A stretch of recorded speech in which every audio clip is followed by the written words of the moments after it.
Welcome to the NHL WrapAround podcast featuring Neil Smith, President General Manager of the 1994 Stanley Cup champion New York Rangers, and longtime ESPN NHL veteran Vic Morren. Together, they share no-nonsense opinions on news and issues around the National Hockey League.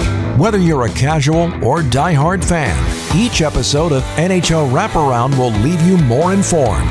Now, here's your hosts, Neil and Vic. May 19th marked a half century since the Philadelphia Flyers' first Stanley Cup championship.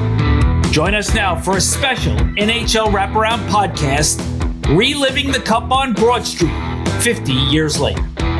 Now it gives me great pleasure and an honor, really, to bring on to NHL WrapAround the special edition, the son of the founder of the Philadelphia Flyers, the man that gave Philadelphia its hockey team. That was Ed Snider. Jay Snider is here with us, who also acted as the president for a number of years. Jay, thanks for doing this with us. We really appreciate it. Thank you. It's fun to be here.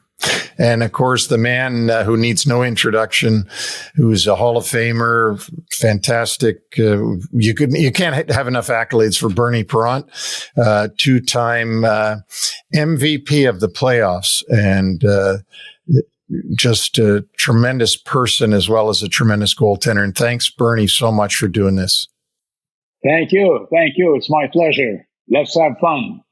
Yeah. Okay. Yeah. Think about this. 50 years ago, we won May 19th. 50 years ago. My God, I'm only 55. Yeah. Where does the time go? Incredible. Yeah. You know, I wanted to ask you guys, and I guess Jay, it's you were a real young guy when what I'm going to talk about, but the Flyers came into the league in '67, like we all know. A lot of people don't realize that even though the Blues got to the final that year, it was the Flyers who ended in first place. So they had a successful season. They got, they played against the Blues, and there came a point, and Vic can enumerate it even better than I can, when your dad and decided that, okay, we're not going to get pushed around anymore. The Blues have pushed us around in the playoffs here. I don't like what I'm seeing, and we're going to change who the Flyers are. Do you remember or can speak to that at all? I do. Maybe I remember it from hearing about it in later years, and Bernie, of course, lived it, but it was really clear that the Blues were physically brutalizing the Flyers. And I remember my dad's feeling was, this isn't necessarily the way we want to play, but we have to. I'm not letting one of my teams get pushed around again. And if the St. Louis Blues and the big bad Bruins are the model, then we're going to be bigger, badder, and tougher than anybody.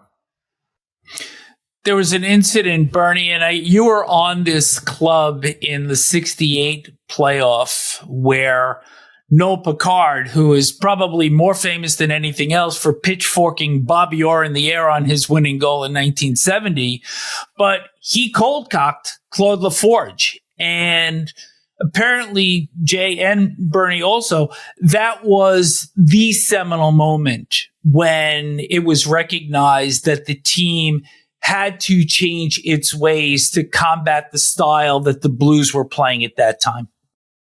Yeah. They so true. But the beauty about I'm going to call him Ed Snider. That's I love this man so much. And like Jay was saying, this is when you realize that if we want to move forward and win championships, we have to change our approach. Skating and shooting was fine, but eventually you have to have, in those days you had to have toughness, and then and Ed surrounded himself with good people like Kate Allen as a GM, Fred Shero was the coach, and you put all those names, and Ed, of course, leading the way together. they came up with the right team, and I may say the right goalie too. Yeah, Bernie's talking about Doug Favell now. Yeah, my buddy. Yeah, love him. Yeah. Well, I was going to say, so after the second of those two playoff series with the Blues, then Bobby Clarke gets drafted, smallish player, diabetic. There was some question whether or not he'd be able to hold up for the rigors of the league. Shero is hired in the 71-72 season, and you guys really start to push forward. But there was some growing pains also. The last game of the 71-72 season, all you needed was a tie in Buffalo, and Jerry Meehan scores on Doug Favell from a long shot with 4 seconds left to knock the team out of the playoffs. But then a year later in 73, you get that big goal in the quarterfinals by Gary Dornhofer, which is immortalized in bronze still as one of the great moments in Flyer history. And Jay, Bernie, you were on a hiatus from the Flyers at the time between Toronto and the Blazers in the WHA. But Jay, can you even get a sense as a young man as you were at the time that this was really starting to build towards something special? Yeah, you have to understand the Flyers were sort of woven into my family culture by then. It was so imbued in all of the children. I had 3 siblings, and our life very much revolved around it. So all of the excitement my parents were feeling was running through us as well. And in fact, the artists they chose, my parents built a place on a lake in Maine, and we used to go there for our holidays in the summers. And they chose a Maine artist who we knew they'd become friends with him to make that statue. So that's how tied together it all was within my family. And I knew the artist. I was just a kid, but they were friends with him, so he would be there for dinner or whatever. So, we were all part of it in a way. So, Bernie, now you returned via trade with Toronto, who still had your NHL rights for the 73-74 season. You see what's going on in Philadelphia, but realistically, what are your expectations with returning to the club? Well, let's go back a little bit, 2 years. When I got traded from the Flyers to Toronto, I'll never forget driving up to Toronto, disappointed, got traded and all that stuff. And not too long after, maybe 2 or 3 weeks after, I realized that, hey, wait a second. I was studying duties with Jacques Plante from Montreal, who Jacques Plante was one of the famous goaltender ever played the game, And I watched him practice. I watched him play. Then I asked him, I said, Jacques, in French, by the way.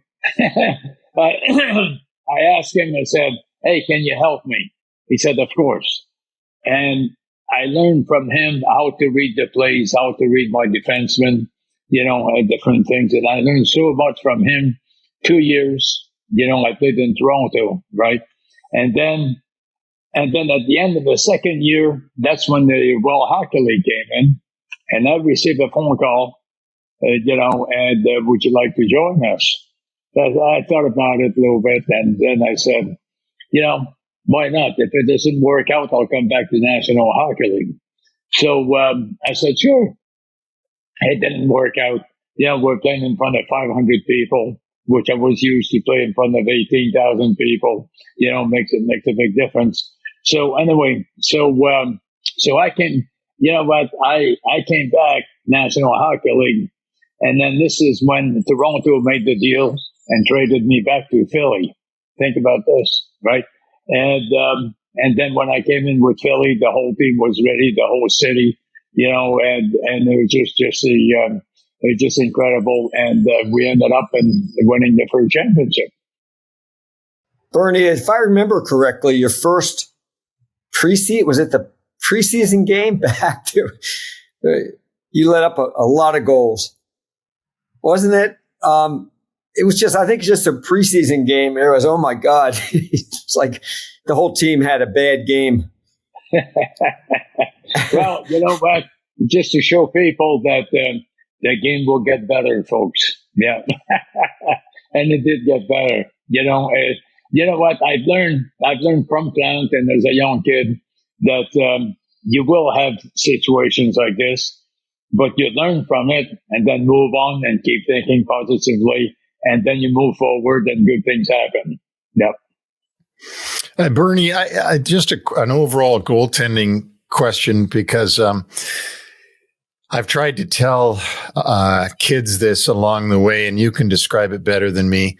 But a goaltender, above anybody in the world, has to live in the moment. And when the moment that the puck goes by him and goes into the net, he has to move on to the next moment without thinking about that moment, because that'll throw his focus off. And I think goaltenders are masters of this. They are masters of, a goal goes in, they grab the water bottle, they take a drink, they shake it off, and they move right on. I just wondered if you can describe that, because you did it obviously very, very well. Well, thank you. They, you program yourself, like I said a little bit earlier. For an example, as a goaltender, if I have a defenseman one-on-one, okay, and the guy's a left-hand shooter, you have the defenseman playing the man, not the puck, the man. So in that case, more likely the shot will go my stick side.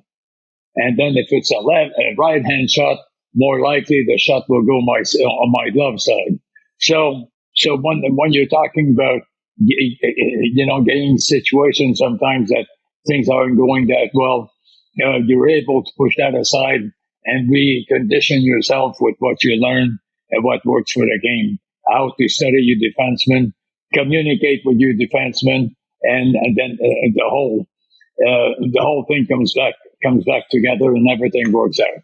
So the team now coming into the 73-74 season, you're traded, Bernie, along with Rick McLeish to the Flyers.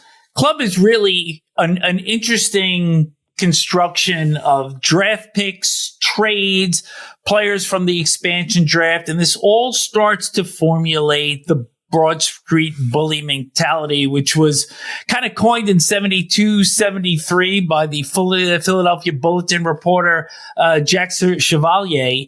And so now you've got what they called the terror squad of Dave Schultz, Bob Kelly, Don Selesky, Andre Dupont, Ed Van Imp.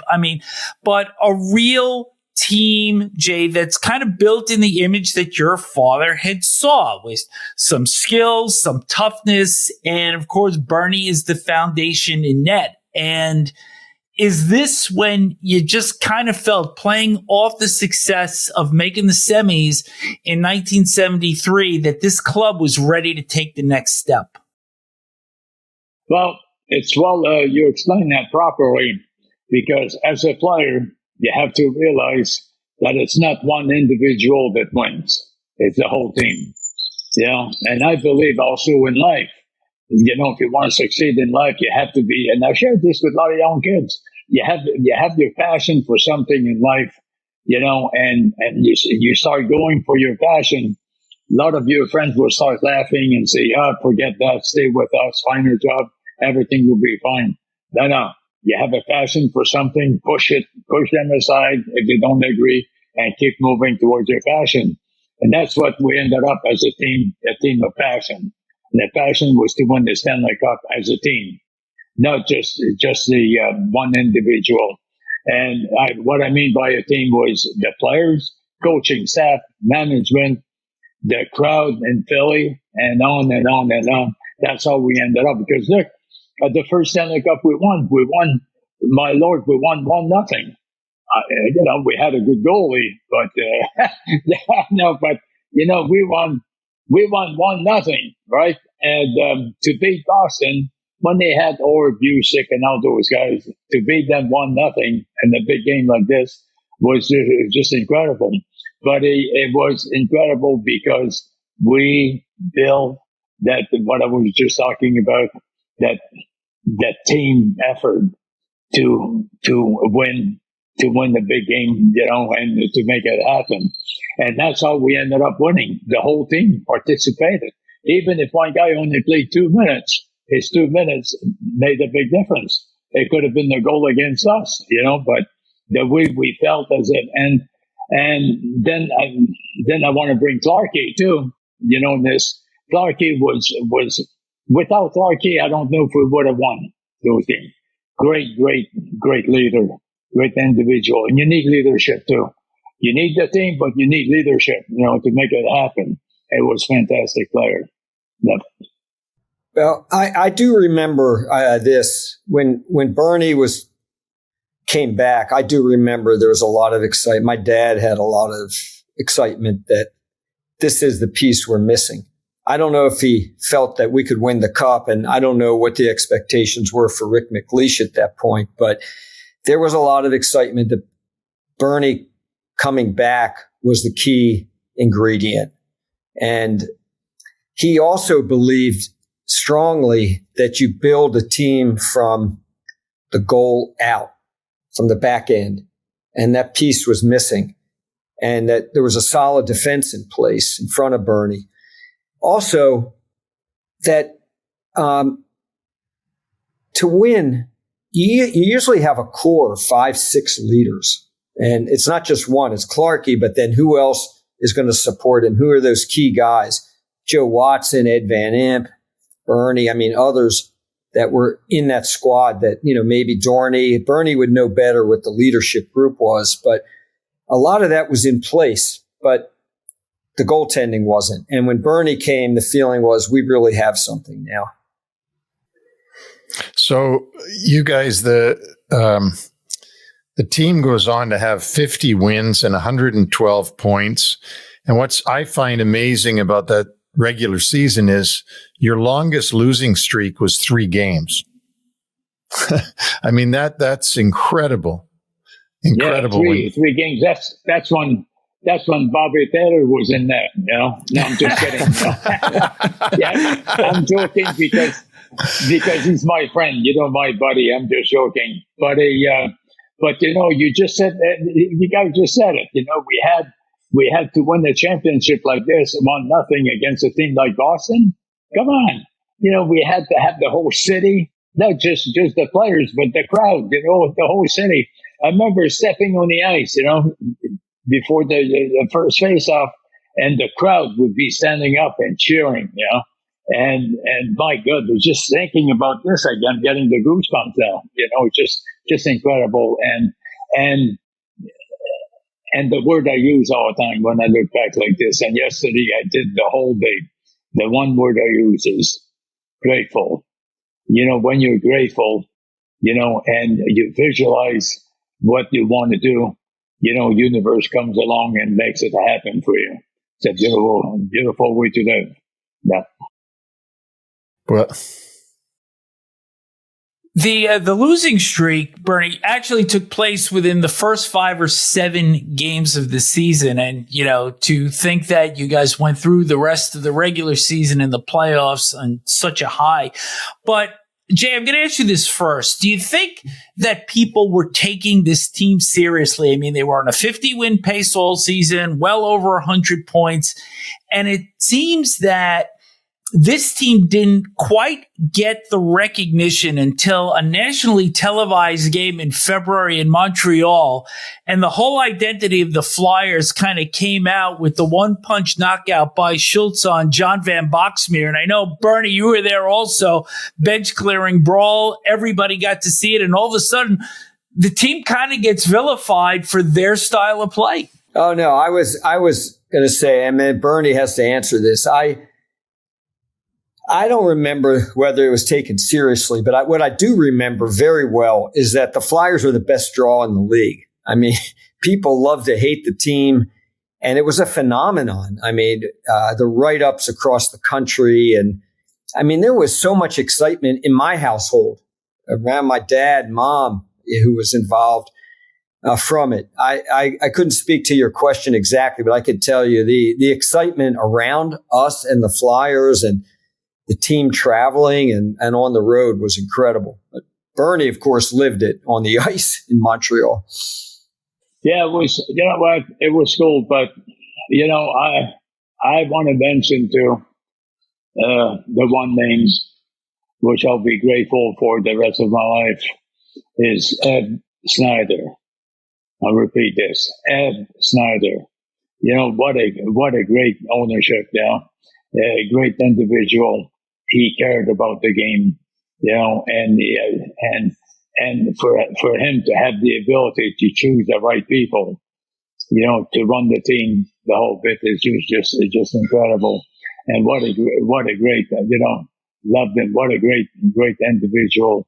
And every time I met him, it's just a warm feeling, you know, and from this one man, and you know, successful people surround themselves with the right people. And that's what he did, you know.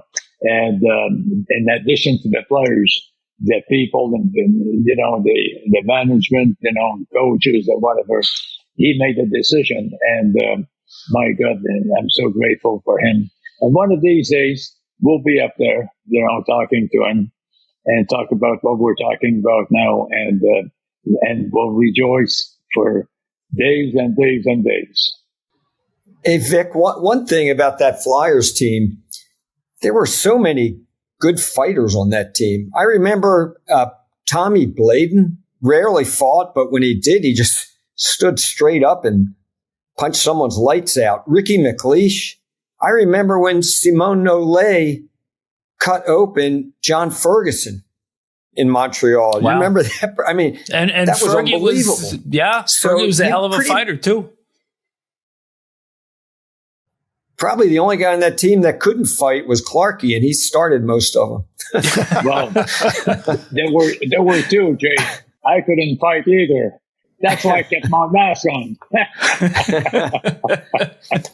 I'm going to tell you guys something about Bernie you don't know. He is very physically strong.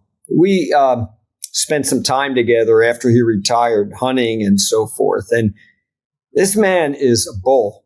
You don't realize. And I used to see him. In those days, the goalies didn't have bulky equipment. And you see Bernie in the locker room. He played 70-some games. His arms were black and blue.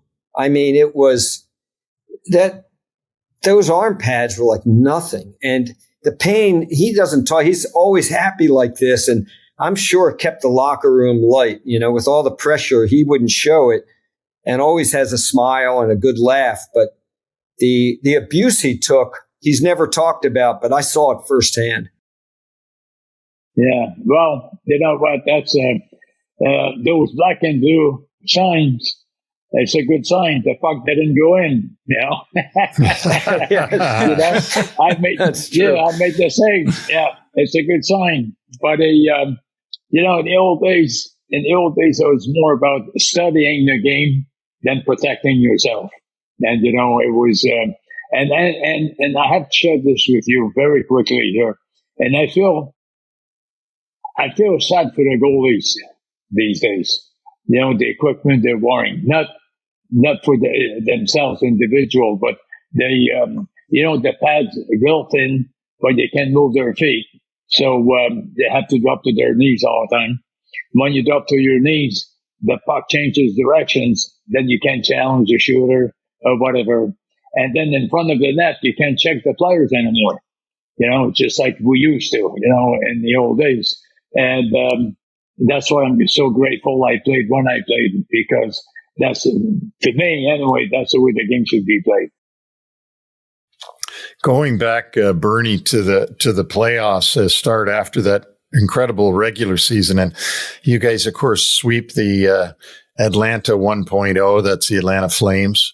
You sweep them, but then, like every team that I think that wins a cup, you face some adversity when you go against the Rangers in the next round, and it actually ends up taking you 7 games to win, and you become the first expansion team ever to knock out an original 6 team. Do you remember a lot about that Rangers series?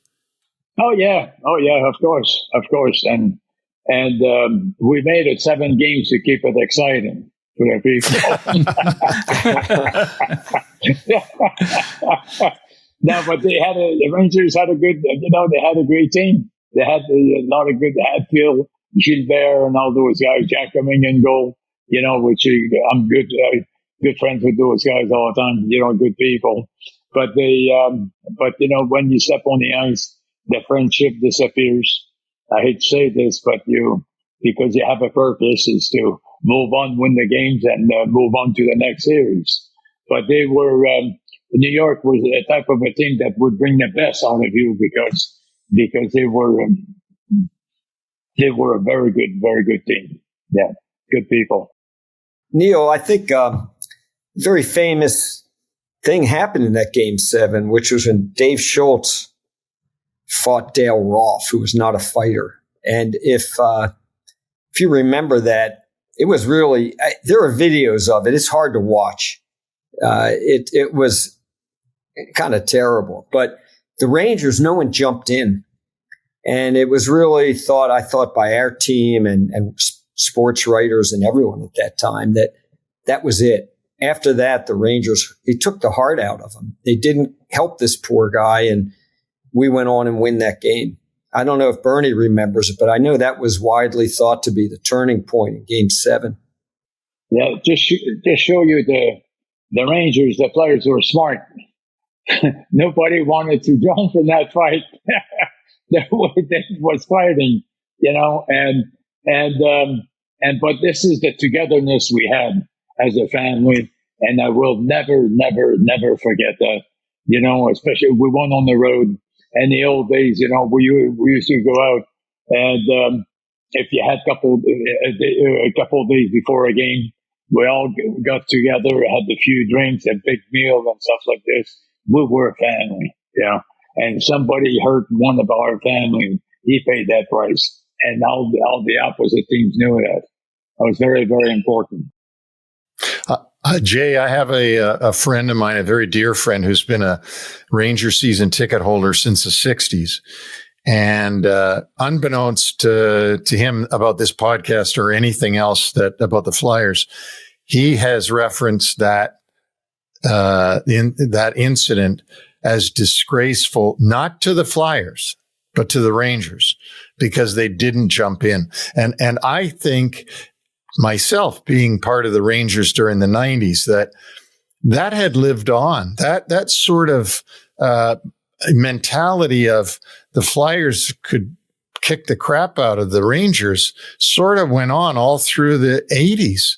And we finally turned a corner on that in the early 90s. But man, that was 20 years of that stuff of going in. I mean, because after the team we're talking about, then in came people like Paul Holmgren, who terrified people just by his forechecking ability and the way that he could run you into the boards. I won't go far into that, but I'm just saying I think you're absolutely right that incident and the fact that the Rangers didn't come together the way Bernie says that the Flyers would always come together, I think that lasted for quite a while between the two organizations, at least.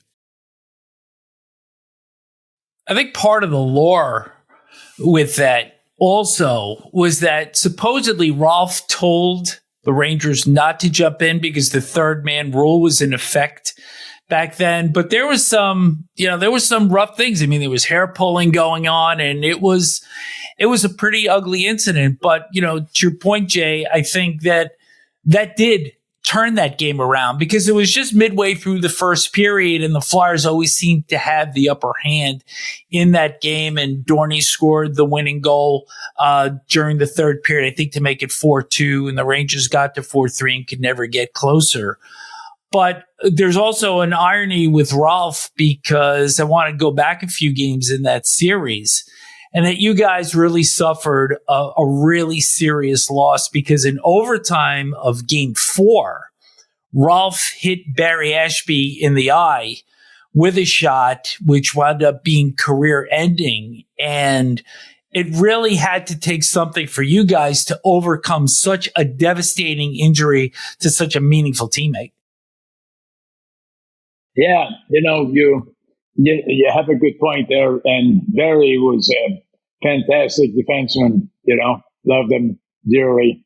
And when it happened, and I keep referring to teamwork, this is when the team got closer and closer again, because we had lost such a great player.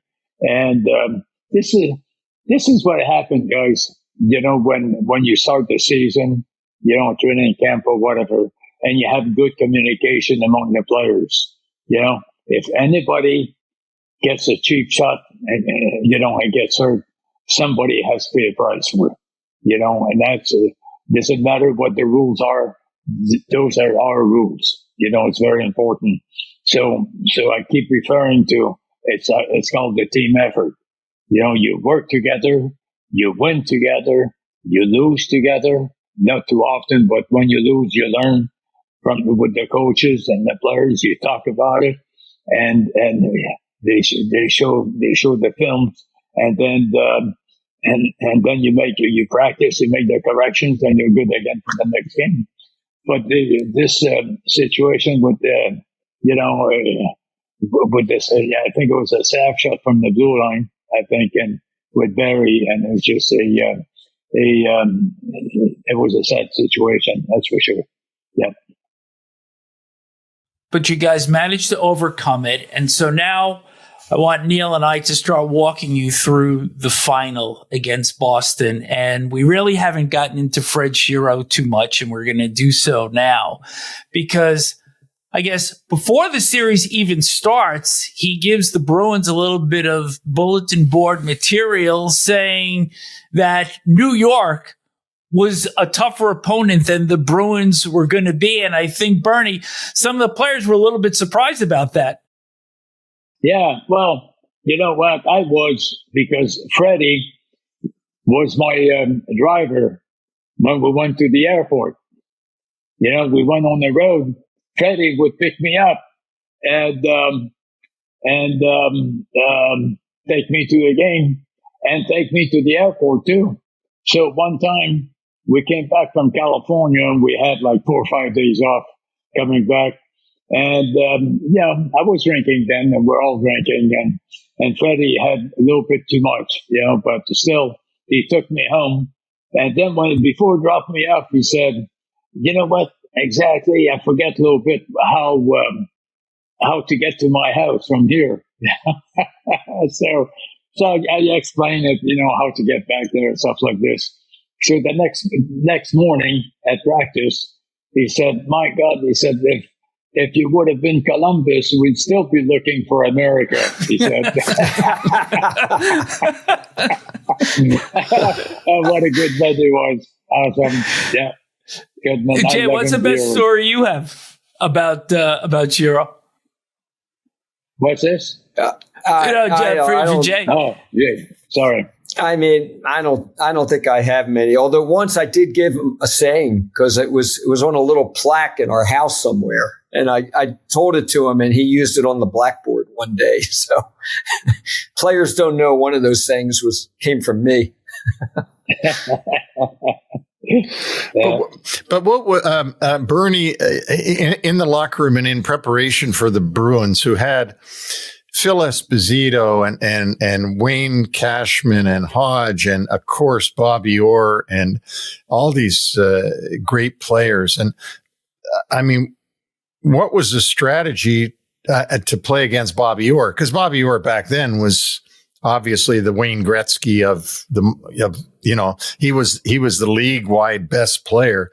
Was there a particular way you were going to blanket him or do something to not let him, run the puck up the ice all the time?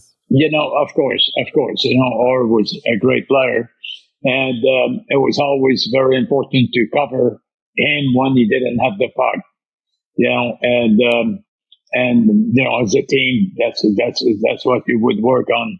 But the players you just mentioned on that team in Boston, And the last game when we won, it was a 6 game at home. We won the 1-0. You look at this and say, wow, you know what? Thank you, Lord, because as much as you want to work as a team and really work your system, for me as a goalie or whatever, defenseman and forward, it's just that I look back yesterday, I spent the whole day thinking about that one game when we won 1-0, and I cried for 12 hours, guys, for 12 hours to find weakness in my system. I couldn't find one. Just kidding. But the system was the team itself. Think about this, all the players you mentioned, and we won at home 1-0. The crowd, cheering 17,000 007, I believe, and you had the whole crowd cheering. The confidence we had. The get together, the players, and trusting each other, knowing and communicating as it needs to be, during the game.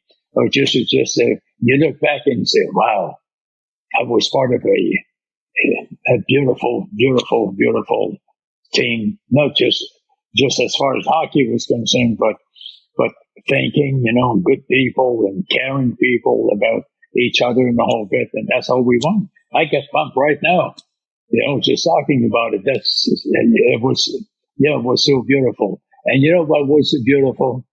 You know what was Ed Snider in the dressing room with holding and drinking out of the Stanley Cup.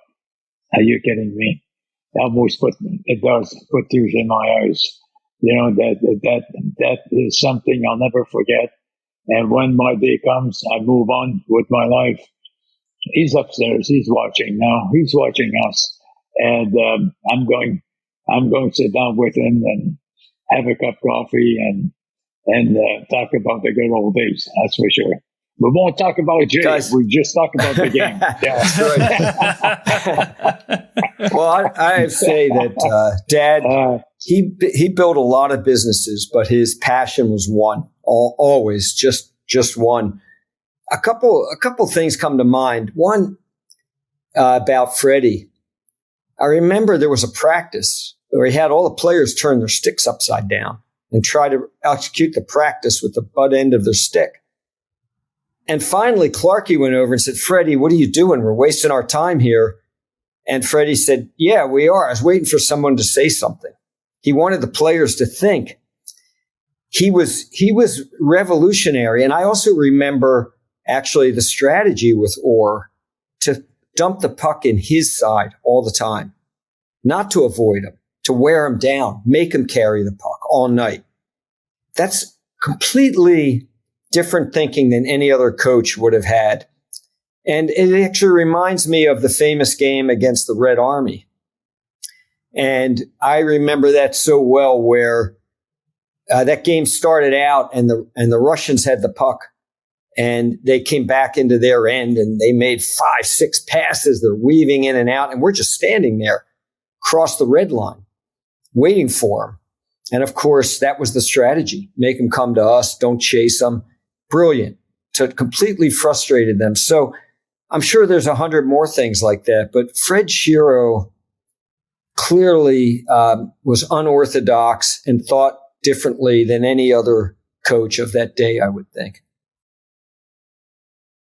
In order to reach this first championship, we're going to go back a little bit because you have to win a game in Boston. And you guys had not won in 19 trips to Boston Garden, and you're close in game one or winds up winning the game with 22 seconds left in regulation. But then game two, you guys come back. Moose Dupont ties the game with 52 seconds left in regulation. And then Clark scores on a rebound from Flett and Schultz in overtime. You even the series. And at that point, Jay and Bernie, is that the point where you guys really believe this can happen because you've got home ice in this final? Well, I could say from my standpoint, absolutely. I remember it so well. And in fact, when I was president of the club, I had a trophy made by a famous sculptor. It's the MVP trophy every year. And the trophy is that scene. It's Clarkie jumping in the air with his feet behind him. And that is the thing we picked as the most consequential moment, really, we thought, in our history. In the 1980s, when I had that done. No, that's beautiful. They, when Clarkie scored that goal on the rebound, to win the game, and the excitement we had as a team, again, it shows why we won the Stanley Cup. Pardon me. So we won as a team. As a matter of fact, just before that goal, I don't know if you remember, Johnny Busey came in on the breakaway, and I forget the goalie for the Flyers at the time, but he made a heck of a save. Yeah, I remember in the game. I remember the game, the 1-0, the final game. With late in the game, I think it was Busey came down the right wing and launched like a phenomenal shot that was headed for the far side, and your foot came out. You kicked that at the last second. It was unbelievable. Because I was on that side of the ice, and you could see how that puck was shot perfectly. And the reason I waited, to make my move was to create a little bit of excitement with the crowd. So it did it. Well, Jay, it was actually Kenny Hodge that was that it Hodge? had that. Okay. Yeah, because I went back, looked back, and saw it. But I want to just keep bringing this forward. And so you guys hold serve at home. You win games 3 and 4. Go back to Boston, lose 5-2. And then you're coming back from game 6, and Shero has on the chalkboard, win today and we walk together forever. And you combine that with Kate Smith appearing live for the first time, and I think the team was like 36-3-1 with her singing. She shows up live and describe to us just the largesse of the Shero quote on the chalkboard, Kate Smith singing in person. It just had all the makings for the enormous finish that you guys delivered. If you remember, Esposito and I forget who else came over and presented her with flowers. Okay? And she took the flowers, gave it to her assistant, right? And she went like this, too. To kill Esposito. Yeah. Yeah. And that was, you know what? I'll never forget this. And then when we won the cup, then we were in front of City Hall, right? And I was standing next to her. She tapped me a little bit, good job, buddy. Good job. What a great, awesome singer, but great individual. That was awesome. It was a beautiful time, And you look at this, and we're talking like it happened last year. It was 50 years ago, for God's sakes. Yeah, that's what? When you think about how grateful you should be, life is a beautiful thing, And if you have a good positive attitude and you believe in a good old Lord, the power that, is creating what we're living in now, it's a beautiful life with beautiful friends, That's awesome. Yeah. I want to bring up one thing to you two guys. being so involved with the Flyers and just listening to this story about the first cup and remembering in my own life, I was about to go to college that year. So I remember it well. And I remember from Toronto, where I grew up, thinking I didn't really believe that an expansion team would ever win the Stanley Cup because, you know, the original six and Toronto had won it in 67 and, you know, Montreal wins it. Boston would win it. Like, not one of these expansion teams. My point in bringing that up, Jay and Bernie, is that in 1994, there was the same feeling that the Rangers would never really win the Stanley Cup. I mean, it was like, just like, they've gone 54. There's no way they're going to win. And when we did it, it was almost like surreal, like, because you knew that the enormity of that cup in New York, not having been there for 54 years, in lifetime, basically a lifetime. Now in Philadelphia, you had to have been getting that same sort of vibe and feeling that, my God, what have we just done? We've gone in and slayed the dragon. We're the first expansion team. Like, we're an expansion team and we've won the cup. Like, describe that, because it has to be overwhelming when you do that, because you've beaten all the odds and won the Stanley Cup. Mm-hmm. Go ahead, Jay. Well, I don't know. I mean, it was, for me, we were so caught up in the moment of it and the excitement. I'd say in my house, I was 17 years old at the time, but we were so caught up in it, and there was a certain confidence that my dad had, and I think we, you know, did we go into the series against Boston like confident we're going to beat the Bruins of that era? No, but I don't think we felt we didn't belong there at all. I mean, there was a certain feeling of inevitability, I think. And by the way, I just, some little stories along the way. I never witnessed this, but Tom Brookshire, the former sportscaster, used to love telling this story. Talk about getting off a bus in Boston during this series. And wherever we were staying, there was a swimming pool. And he told the story. Clarkie saw the players looking at the pool and he just said, there will be no swimming. That was it. Like, don't even look over there, you guys. He loved that story. When I was in Boston, my brother and I are sitting a row or so behind the Flyers bench. And fans were throwing coins at our head. Like, we're getting pelted with coins. And because we're rooting for the Flyers. I don't think they know we're Sniders. We're just Flyers fans. And we got nearly in an altercation with somebody. It got heated and there was words and guards had to come down. After the game in the locker room, the Hound, Bobby Kelly, looks at me. My brother says, I thought I was going to have to jump in the stands for you guys. We had no idea he was watching this. So it was just very tight family thing. And we've, you know, there's a certain confidence I think came from my dad and the players. It was a confident team and you just felt like it was possible. And then I'm going to say something, Neil, to you about your Rangers team. Once you got Messier, I thought you were going to win. And the reason I thought that is that in 1987, Mike Keenan, who was our coach, coached Team Canada at the Canada Cup. We had several players.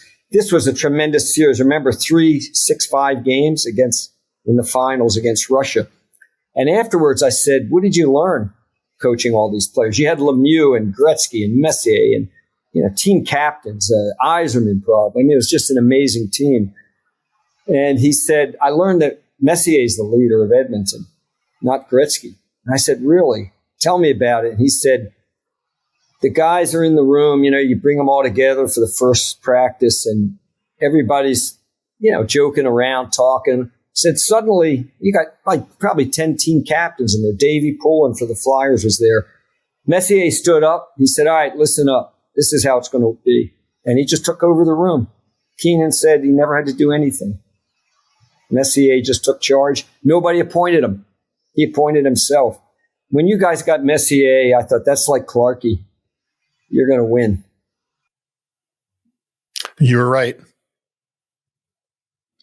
Well, it's so remarkable to look back, 50 years later at the leadership of Clark and, to really frustrate Orr in the final the way you did. And I know that during that series, there was an incident in front of the net and Orr threw a glove at Clark, and probably the play that sealed it for you guys was Clark having a breakaway and Orr having to pull him down in the last 2.5 minutes of the game, and the frustration of Orr going to the penalty box.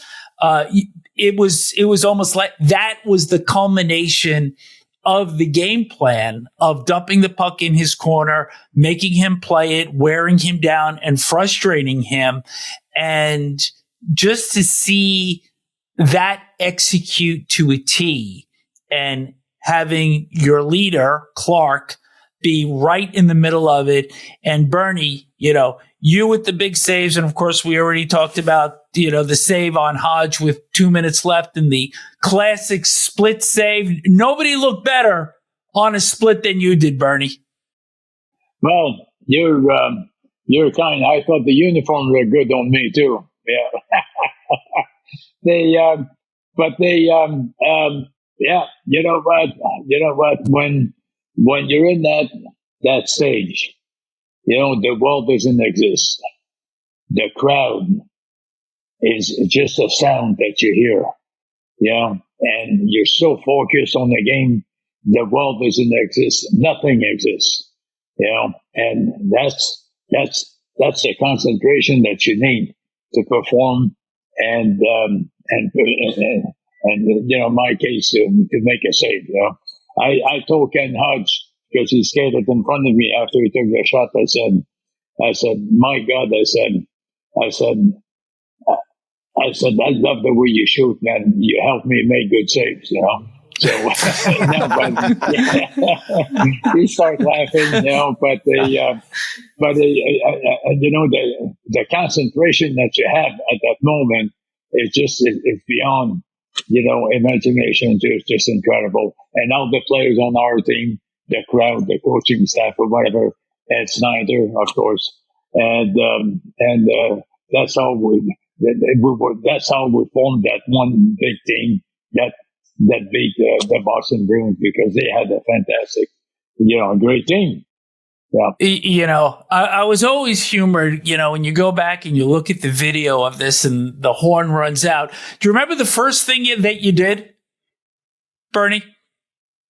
You shoveled the crease with your stick. You just got to clean your crease off, and then you've got players jumping in your arms. And, unlike today where Gary Bettman comes out and he presents the cup and there's the speech and everything, you guys get the cup. Fans are all over the ice, and you really don't have the opportunity. I mean, it's you and Clarkie carrying the cup around, but you really don't have the opportunity to parade the cup. And there's video, you could see Bill Clement actually pushing fans out of the way. And I had asked him years later when I worked with him at ESPN, I said, were you really angry at that moment? And he says, yeah, because that was our moment. And the fans, as delirious as they were, they kind of took that away from us, having taken away the ability to just parade the cup around as a team, which is what you guys were. It's funny you're saying Bill was angry, right? And I think that was the only time during the finals that Bill was angry. I'm just kidding, guys. I'm just kidding. A good player. And the Moose Dupont was, I loved him. He's a great defenseman, French, and he would talk to me in French, right? And oh God, it was, the family approach we had, the fun we had together, that's what made it the whole organization. That's what Bernie. You told me once that after Moose had a bad game, he turned to you. He said, "I think I'm going to go jump over the bridge." Yeah. Instead of off the bridge. Yeah, I'm going to jump over the bridge. So, as a Frenchman, I asked him, "How are you going to do it?" Oh my God! And the fun—that's what we did. We had fun the whole time. Especially on the road, we had dinner together. That togetherness we had. And then if we had weaknesses, which it did during the season, and we talked about it, how do we solve this problem? And then once you get the answer, then you get on the ice and you perform better. I would say, what a great family we had. That was awesome. And here, that's it right here, guys. Yeah, there it is. 50 years ago, this one right here, 50 years ago. Think about this. Yeah. That's what we're all about here, right? Jay, you were what, 40, 42 then? 50 years ago? Oh, God. Amazing. Quickly, I don't hunt anymore, but, I had back surgeries and so I have another 3-4 months out to go. But but we used to go hunting, and we had more fun of chasing the deer than shooting the deer, And we had a good friend of ours, Bud Leafy, that came out with us, and the fun we had, wasn't it great? You know what? It all comes down to again that togetherness. And I repeat this for people that are listening or watching: togetherness, folks, will bring miracles in your life. Never forget that. Quickly, you guys, you have the parade. It's phenomenal.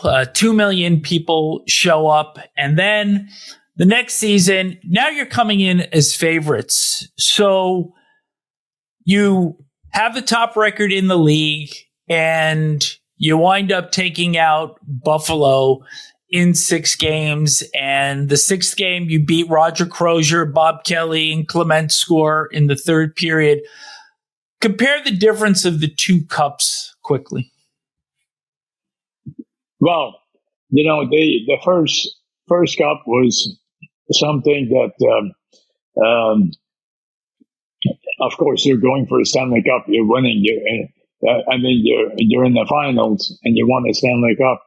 But the excitement that kept building up, game after game after game, which is just incredible. Buffalo, they had a great team too, but I think Boston was better, and they had this French connection, which I speak French. That's all we beat them. I'm just kidding, but they, it was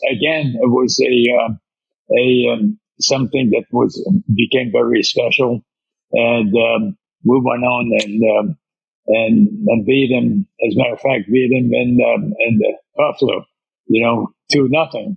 I think it was 1-0 with a minute or 2 left in the game. Then we scored and became 2-0. So think about this: the 2 Stanley Cups. The first one, the last game that won the Stanley Cup, we won 1-0 against Boston, and second one we won 2-0 against Buffalo. Think about this, So you have to have a heck of a good team to do this, to perform like that. Yeah, that was cool. Thank you, Lord. Jay, how was this different for your dad and yourself? Good question. I couldn't say really too much about it. Just at this point, the Flyers, we expected to be good. So all that had changed. I think what's also significant, though, is that Buffalo was an expansion franchise. And all of a sudden, this opened the door up, I think, for expectations around the league. And of course, a few years later, come the Islanders dynasty. So I think what really was significant is that the Flyers made it pretty clear that the NHL was now no longer about the original six. It was about everybody. Beautiful. Yep. Yeah. Awesome. So in 76, you're going for the three-peat. Bernie, you've got a neck injury. You do make it to the final again.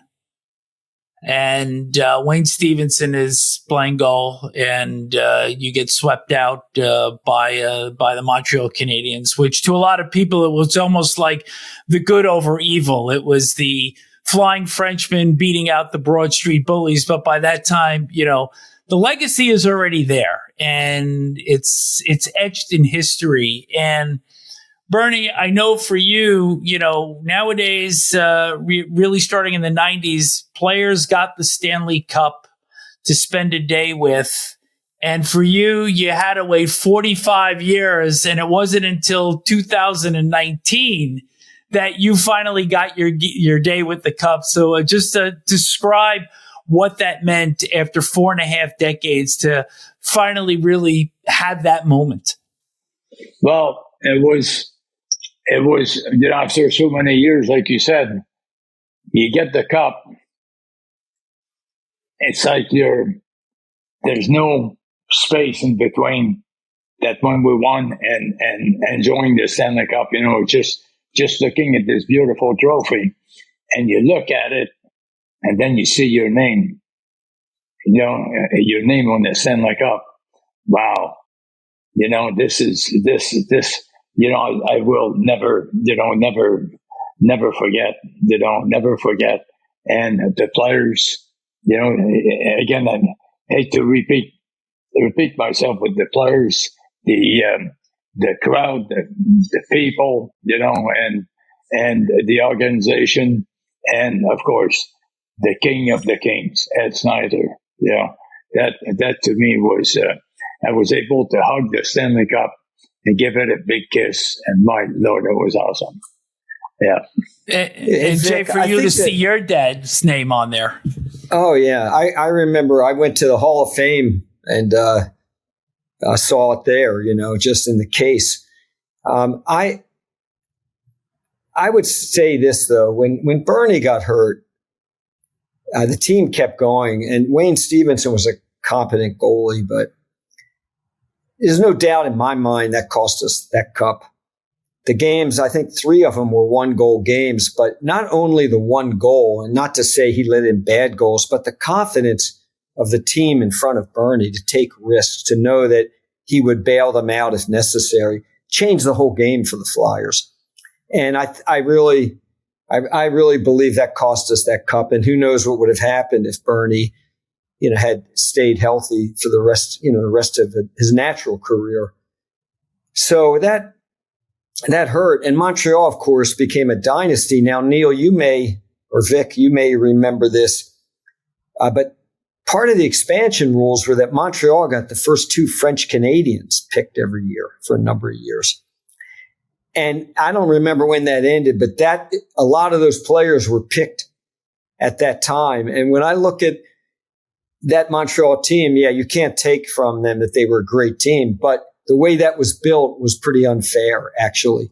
So I think when you look at the way the Flyers were built and what might have happened, I think we would have had at least 3 cups with Bernie. And then you look at the Islanders after that were built the old-fashioned way. I think these were the 2 great early franchises. And give my dad credit and the team he put around him for what they accomplished there. And what they might have accomplished if this other man here on this podcast had not unfortunately been injured. Well, guys, I just like to say a couple of things before we wrap up here. First of all, I can't thank you guys enough. This is such a joy for me to do this. I'm honored to do this, and I know Vic is too after 50 years, and for you guys to give us this time. Bernie, I come of a players generation right behind you, so I watched you play. I'm a Torontonian. I saw you play in Toronto. I saw you play for the Flyers. You're one of my idols, and I really mean that. I wasn't a goalie, but to me, you're you're really one of my idols. I just want to tell you that. And when I got to meet you in the hallways of the Spectrum, I was thrilled every time. So I just wanted to leave you with that. And Jay, thanks. And Jay, I want to say something. Looking at those two guys, we spent an hour with or whatever. I remember when I played, right? And some people, I had bad games. People threw stuff at me on the ice, and those two guys, I remember those two faces, man.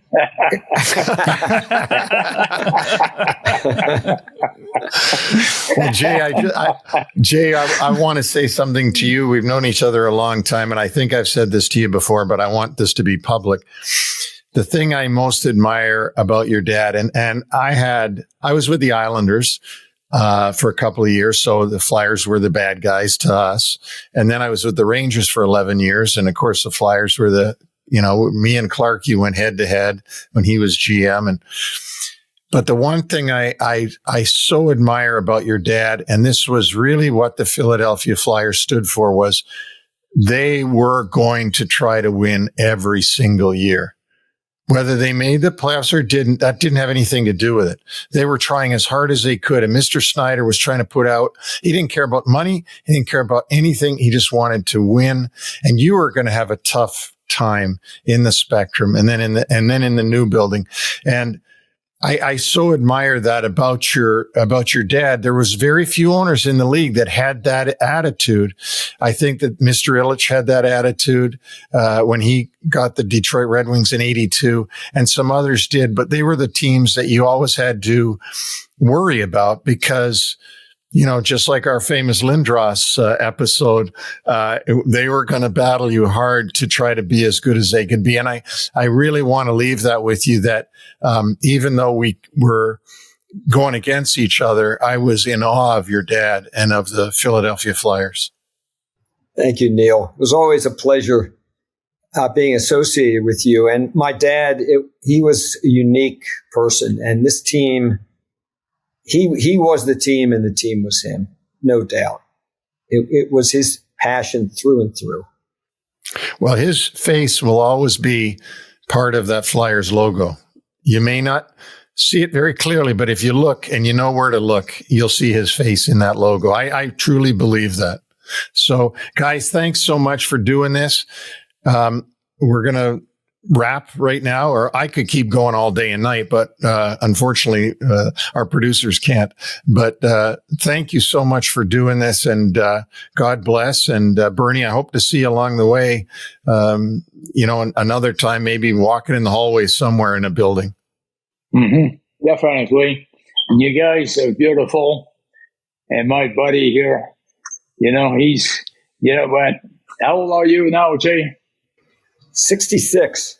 66. It's almost like you feel like my son, for God's sakes. And, we hunted, we played, we won Stanley Cups and the whole bit, it just when we get together, there's mistake, it's just a beautiful life. Yeah. Thank you, Lord. I love that, you guys. Thanks, guys. Thank you.